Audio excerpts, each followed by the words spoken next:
تاریخ کا سب سے پوشیدہ شخص، اس کے پاس خفیہ اور خطرناک علم ہے جسے علم لدنی کہا جاتا ہے۔ اللہ کے حکم سے وہ ماضی اور مستقبل کے بارے میں جانتا ہے۔ وہ وقت اور جگہ سے ماورا ہے، وقت میں سفر کر سکتا ہے اور ہر دور میں نشان چھوڑتا ہے۔ لیکن اس کی ذمہ داریاں معمولی نہیں ہوتے، وہ اکثر عجیب ہوتی ہیں اور قیامت تک جاری رہیں گی۔ اس کا ذکر قرآن میں ہے۔ اللہ کے حکم سے وہ دنیا کے مختلف حصوں میں ظاہر ہوتا ہے اور لوگوں کی مدد کرتا ہے۔ کبھی کبھار وہ کسی اور کی شکل اختیار کر لیتا ہے اور آپ سے ایک ناآشنا چہرے کے ساتھ ملتا ہے۔ شاید کسی دن آپ نے اسے دیکھا ہو لیکن پہچانا ہی نہ ہو۔ اس کے پاس قیامت تک زندہ رہنے کا راز کیسے ہے؟ وہ اب کتنے سال کا ہے؟ کیا وہ نبی ہے، فرشتہ ہے یا کچھ اور؟ ہم ان تمام سوالوں کے جوابات تلاش کریں گے۔ حضرت خضر علیہ السلام کی پراسرار زندگی دیکھنے کے لیے تیار ہو جائیں۔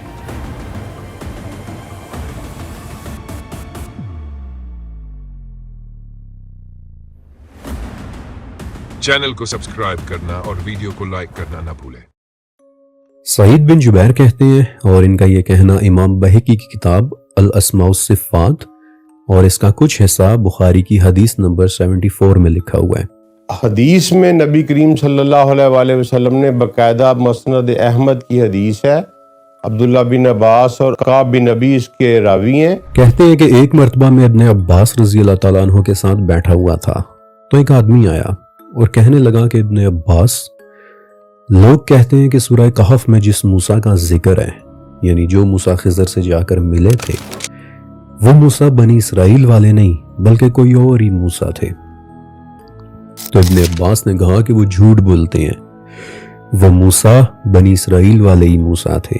ہوا اس طرح کہ موسیٰ علیہ السلام ایک دفعہ اپنے لوگوں سے خطاب کر رہے تھے۔ ایک مرتبہ موسیٰ نے خطبہ دیا، ایک عظیم الشان خطبہ، ایک ایسا خطبہ کہ جس کے بعد بنی اسرائیل کا ہر شخص رو پڑا تھا، اور تب موسیٰ علیہ السلام کے پاس ایک آدمی آیا اور روتے ہوئے پوچھا کہ موسیٰ اتنا علم؟ ان میں سے کسی نے پوچھا کہ اس زمین پر سب سے زیادہ علم والا کون بندہ ہے؟ اے موسیٰ، کیا آپ سے زیادہ بھی کسی کے پاس علم موجود ہو سکتا ہے؟ تو موسیٰ نے کہا کہ نہیں۔ تو موسیٰ علیہ السلام نے کہا کہ میں ہی ہوں۔ اور تب اس واقعے کے بعد پھر اللہ تعالیٰ نے موسیٰ علیہ السلام پر وحی کی کہ اے موسیٰ، پانیوں کے ملنے کی جگہ پر ایک شخص رہتا ہے کہ جو تم سے زیادہ علم رکھتا ہے، ایک ایسا شخص کہ جسے میں نے اپنے پاس سے علم عطا کیا ہے۔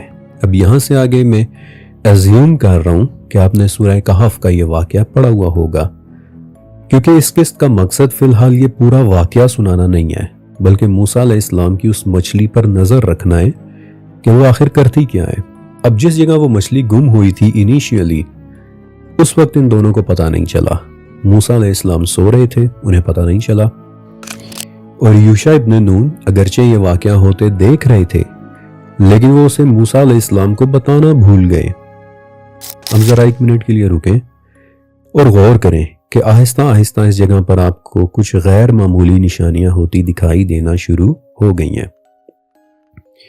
موسیٰ علیہ السلام سو رہے ہیں، یہ بات امپورٹنٹ ہے، لیکن اتنی ہی امپورٹنٹ ایک بات اور بھی ہے کہ یوشع بن نون نمک لگی فرائی ہوئی ہوئی مچھلی کو زندہ ہوتے دیکھ کر پانی میں جاتا دیکھتے ہیں، اور ایک اتنی بڑی بات موسیٰ علیہ السلام کو بتانا ہی بھول جاتے ہیں۔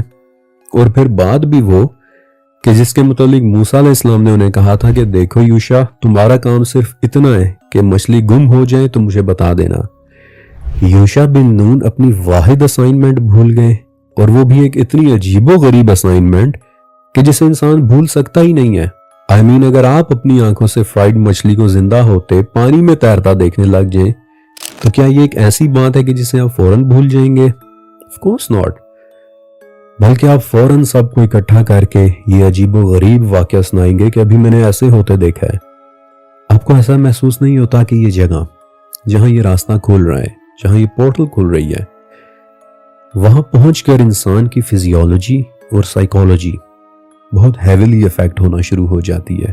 موسیٰ علیہ السلام کو بھی اس جگہ پر تھکاوٹ محسوس ہوئی تھی اور وہ سو گئے تھے، اور اس پورٹل کو کراس کرنے کے بعد خضر علیہ السلام بھی جب موسیٰ علیہ السلام کو دکھائی دیے تو وہ سوئے ہوئے ہی دکھائی دیے، اور یہاں سے آگے موسیٰ علیہ السلام نے جو واقعات ہوتے دیکھنے ہیں، آپ جانتے ہیں کہ موسیٰ علیہ السلام وہاں بھی کہیں گے کہ خضر مجھے معاف کر دے، میں بھول گیا تھا، میری بھول پر میری کوئی گرفت نہ کرے۔ اب سعید بن جبیر اس جگہ یعنی اس چٹان کے متعلق بھی ڈسکرائب کرتے ہیں کہ جہاں پر وہ پورٹل موجود تھی۔ ایک چٹان تھی کہ جسے دیکھ کر نمی سی کا احساس ہوتا تھا کہ جیسے وہ گیلی گیلی ہو، اور اس کے آس پاس کافی ٹھنڈک تھی۔ اس جگہ کا ٹمپریچر باقی جگہ کی نسبت تھوڑا مختلف تھا۔ پھر سعید اس مچھلی کے زندہ ہونے کے طریقے کو بھی ڈسکرائب کرتے ہیں، جسے سعید ابن جبیر کے علاوہ ابن کثیر، طبری اور سفیان رحمۃ اللہ علیہ تینوں نے روایت کیا ہے۔ میری اپنی یہ ایک انالیسس بھی ہے کہ جو ہم بعض روایات میں پڑھتے ہیں کہ آب حیات کا کوئی چشمہ ہے، تو یہ وہی جگہ ہے جہاں پہ موسیٰ پہنچے، مجمع البحرین کی وہ چٹان، اس کے قریب کوئی ایسا چشمہ تھا جس سے پانی اٹھ کے اس کے چھینٹے مچھلی کے اوپر پڑے اور مچھلی جو ہے وہ مردہ سے زندہ ہو گئی۔ اس چٹان کے نیچے دراصل ایک چھپا ہوا آب حیات کا چشمہ تھا کہ جس کے متعلق کسی کو علم نہیں تھا کہ وہ وہاں پر ایگزسٹ کرتا ہے۔ تو آج تک ہمیں کیوں نہیں پتا تھا کہ مری ہوئی مچھلی زندہ ہو سکتی ہے کسی خاص جگہ پہ؟ مسلمانوں کو تو پتہ نہیں، قرآن کہہ رہا ہے کہ مری ہوئی مچھلی بھی زندہ ہو سکتی ہے۔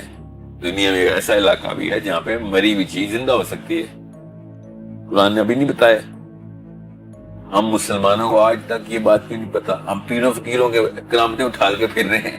اللہ تعالیٰ قرآن نے بتا رہے ہیں کہ ایک ایسی جگہ ہے جہاں پہ مری ہوئی مچھلی آپ کے بستے میں سے نکل کے پانی میں سے سرنگ یا ہوا میں سرنگ بنائے کے پانی میں گھس جائے گی۔ یعنی ایک ایسا پانی جس کے متعلق سعید کہتے ہیں کہ کوئی مردہ چیز ایسی نہیں کہ جس پر اس پانی کے چھینٹے پڑیں اور وہ چیز زندہ نہ ہو جائے۔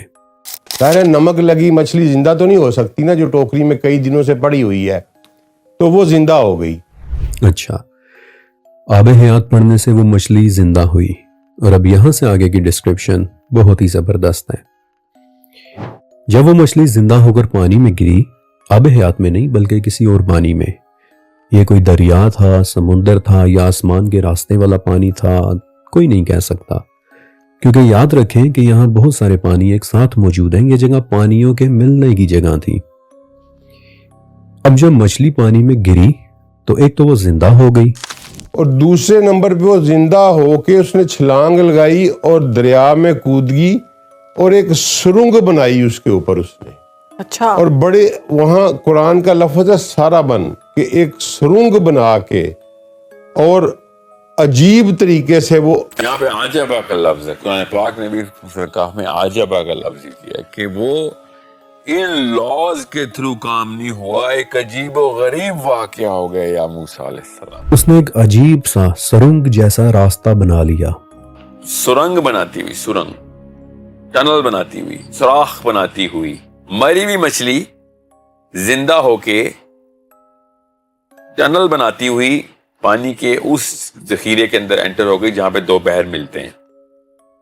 وہ راستہ کیسا تھا؟ مسلم کی حدیث کے مطابق اچانک پانی رک گیا۔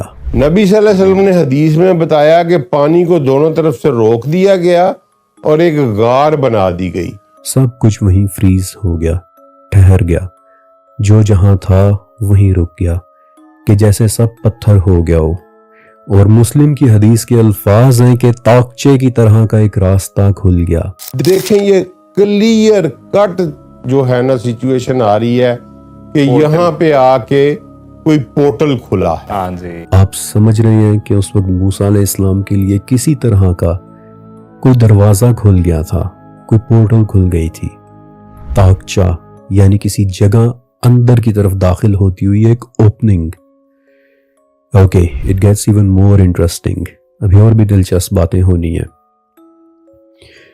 جب موسیٰ علیہ السلام اس جگہ کی تلاش میں دوبارہ واپس پہنچتے ہیں تو چٹان کے ہر طرف دیکھتے ہیں، لیکن انہیں یہ سرنگ، یہ اوپننگ، یہ راستہ، یہ پورٹل دکھائی نہیں دے رہا ہوتا۔ سعید بن جبیر رحمۃ اللہ علیہ اور امام عوفی رحمۃ اللہ علیہ دونوں ابن عباس رضی اللہ تعالیٰ عنہ سے روایت کرتے ہیں کہ موسیٰ علیہ السلام نے چٹان کے چاروں طرف چکر لگایا لیکن انہیں کچھ دکھائی نہ دیا، تو پھر وہ چٹان کے اوپر چڑھ گئے اور تب پانی کے اندر انہیں وہ سرنگ، وہ تاکچہ اور اس کے اندر جاتی ہوئی مچھلی دکھائی دینے لگ گئی۔ ایگزیکٹلی ویسا ہی راستہ کہ جیسا سورہ کہف میں بتایا گیا ہے، وَاتَّخَذَ سَبِيلَهُ فِي الْبَحْرِ عَجَبًا۔ آپ اس کے پیچھے پیچھے آگے کی طرف بڑھے جبکہ مچھلی سرنگ کی طرح آگے کا راستہ بناتے ہوئے چلتی چلی جا رہی تھی۔ جہاں جہاں سے وہ مچھلی گزر رہی تھی وہاں وہاں سے وہ جگہ پتھر کی طرح سخت ہوتی چلی جا رہی تھی، فروزن ہوتی چلی جا رہی تھی کہ جیسے پتھر کی بنی ہوئی ہو۔ موسیٰ علیہ السلام نے اپنا عصا آگے رکھ لیا کہ جس کے ساتھ وہ راستہ مزید کھل گیا، مچھلی کے سائز سے بڑھ کر میں بھی ایک انسان کے گزرنے کے سائز کا ہو گیا۔ پانی ادھر ادھر ہو گیا اور پانی سے آگے موسیٰ علیہ السلام کو پھر پہلے کنکریاں، پھر خشکی اور پھر ایک زمین دکھائی دینے لگی، اور اس زمین میں پھر آپ نے ایک شخص کو سوئے ہوئے دیکھا کہ جو بیسیکلی حضرت خضر علیہ السلام تھے۔ اب اس سے پہلے کہ میں آپ کو آگے بتاؤں، let's hold on for a second, ذرا غور کریں کہ موسیٰ علیہ السلام چٹان کے ادھر ادھر تلاش کرتے ہیں، دیکھتے ہیں، لیکن انہیں کچھ دکھائی نہیں دیتا۔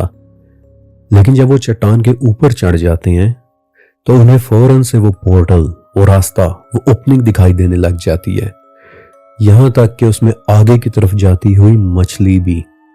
اور پھر اس راستے کو مزید کھولنے کے لیے آپ اپنا عصا اس پر رکھتے ہیں، اور کیا ہوتا ہے؟ اچانک سے وہ راستہ مزید کھل جاتا ہے، اور پانیوں میں راستہ کھولنے والا ایگزیکٹلی یہی کام موسیٰ علیہ السلام نے ایک مرتبہ پہلے بھی کیا تھا سورہ شعراء میں، کہ جب فرعون کی فوج آپ اور بنی اسرائیل کے پیچھے پیچھے آ رہی تھی تو اللہ تعالیٰ کی طرف سے حکم ہوا کہ موسیٰ اپنے عصا کو سمندر کے پانی پر رکھو، اور اچانک سمندر پھٹا اور اس میں ایک راستہ کھل گیا، اور راستے کے دونوں طرف کا سمندر آپ کو ایسے دکھائی دینے لگ گیا کہ جیسے دو انتہائی بڑے بڑے پہاڑ ہوں۔ اور اپنے عصا کے ساتھ ایسا ہی ایک انتہائی غیر معمولی کام موسیٰ علیہ السلام نے تیسری مرتبہ بھی کیا تھا سورہ اعراف میں، کہ جب انہوں نے ایک بڑے پتھر پر اپنے عصا کو رکھا تو اس پتھر میں سے بھی 12 مختلف طرح کے پانی نکلنے لگ گئے، 12 مختلف راستے کھل گئے۔ موسیٰ علیہ السلام کا عصا ایک انتہائی معجزاتی انسٹرومنٹ تھا۔ یہ آسمانوں اور پانیوں میں دروازے کھولنے کی صلاحیت رکھتا تھا، اور موسیٰ علیہ السلام کے بعد ان کے عصا کو تابوت سکینہ میں بند کر کے اسے چھپا دیا گیا۔ وہ تابوت سکینہ کہ جو آج کہاں ہے یہ بات کسی کو بھی نہیں پتا، لیکن اب آپ کو پتا چلا کہ وہ اس کی اتنے زور و شور سے تلاش کیوں کر رہے ہیں، کیونکہ اس تابوت کے اندر ایک انوینسیبل قسم کی طاقت کا سورس چھپا ہوا ہے، راستے اور دروازے کھول دینے والا انسٹرومنٹ۔ اور اس سرنگ میں، اس راستے، اس پورٹل میں داخل ہونے کے بعد پھر موسیٰ علیہ السلام کسی اور ہی زمین یا پھر شاید کسی اور ہی عالم میں داخل ہو گئے